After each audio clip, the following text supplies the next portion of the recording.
వాడు ఈ రోజే జాయిన్ అయ్యాడు. అతను ఎక్కడా? మూతి పగలగొట్టుకునేవాడు అండి. అవును. అయితే ఈ రూమేనండి.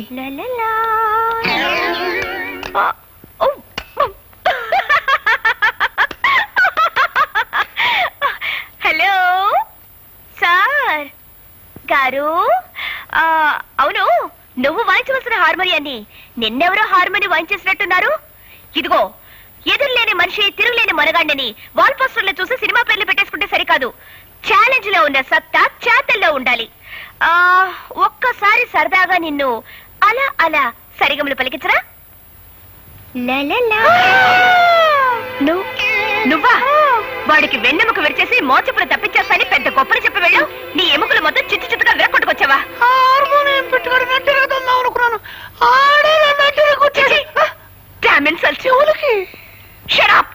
సిగ్గురాపోతే సరే.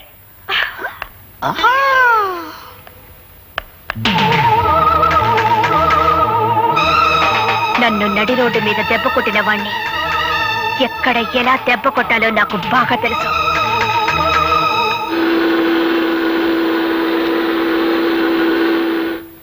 అమ్మో,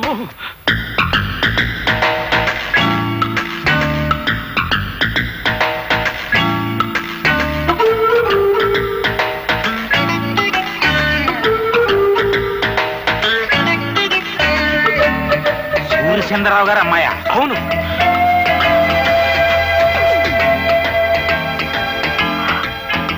మీరందరూ పెద్దవారు, నన్ను క్షమించండి. నాకు తెలుసు మీరు నన్ను క్షమించలేరు. పవిత్రమైన సంగీత వాయిద్యాన్ని నా అహంకారంతో, అజ్ఞానంతో, పొగరబోత్తనంతో పగలకొట్టి తీరని అపచారం చేశాను. అప్పలరాజు గారు, మీ కూతురు లాంటి దాన్ని మీరు నన్ను క్షమించలేరా? నేను క్షమించేస్తానమ్మా, కానీ మా పాపరాయుడు బా. నేను దుర్మార్గురాల్ని. కళా తపస్వి ఇలాంటి మీ అబ్బాయిని ఎన్నో రకాల కష్టాలకు గురి చేసిన కిరాతకురాల్ని. దయచేసి నన్ను క్షమించండి. బా, అమ్మాయి ముఖం చూస్తుంటే కడుపు తరుక్కుపోతోంది. ఆడపిల్ల నట్టింట్లో కన్నీళ్ళు ఎట్టకూడదు అనేసి క్షమించాన్ని. నేనంటాను, కానీ వాడు క్షమించొద్దు. ఒక్కసారి వాడికి విరక్తి వచ్చిందంటే అంతే. మీరు అలా అంటే కాదు, మీరు క్షమించాలి. మీ అబ్బాయి చేత కూడా క్షమించేలా చేసి ఆయన నాకు సంగీతం నేర్పించడానికి ఒప్పించాలి. ప్లీజ్. అలాగే ఆ అమ్మాయిని ఏడవద్దని చెప్పరా. మన ప్రయత్నం మనం చేద్దాం. వెళ్ళమని చెప్పు.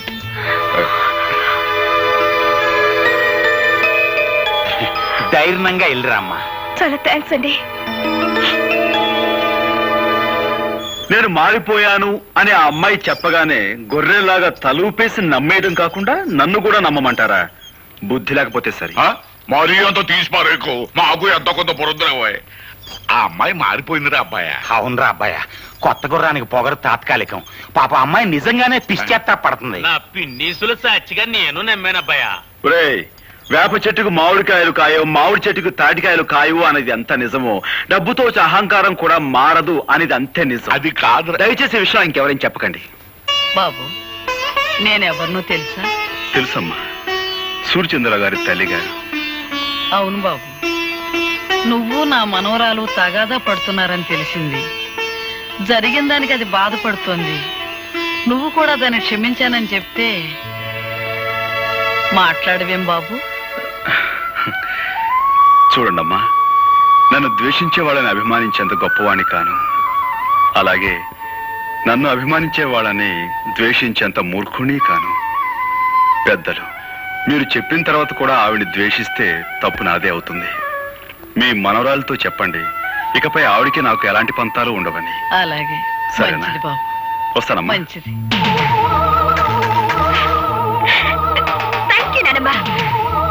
ఇప్పుడు చెప్తా. అమ్మాయి,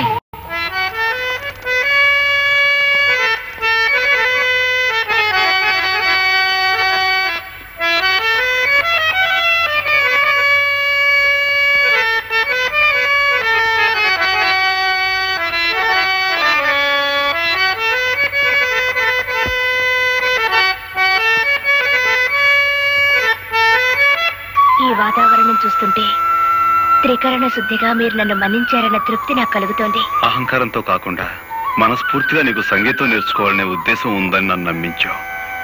చాలా సంతోషం. ఇక మొదలు పెడదాం.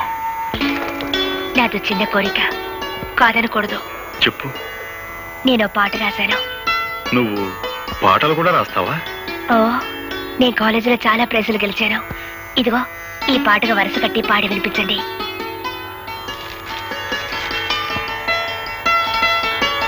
ఏమిటలా చూస్తున్నారు? బాగలేదా? చాలా బాగుంది. 5 వింతలలో మొదటి వింత సెయిలింగ్ స్టోన్స్. సెయిలింగ్ స్టోన్స్ అంటే కదిలే రాళ్ళు.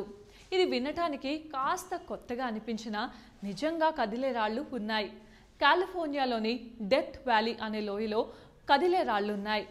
అసలు ఈ ప్రాంతంలో రాళ్ళు నిజంగానే కదులుతాయంట. ఎంతోమంది ఎన్నోసార్లు ఇక్కడ పరిశోధనలు చేశారు. అసలు అవి ఎందుకు కదులుతున్నాయి? ఆ రాళ్లకు ప్రాణం ఉందా, లేకపోతే భూమి యొక్క ఆకర్షణ శక్తి వల్ల ఆ రాళ్ళు అలా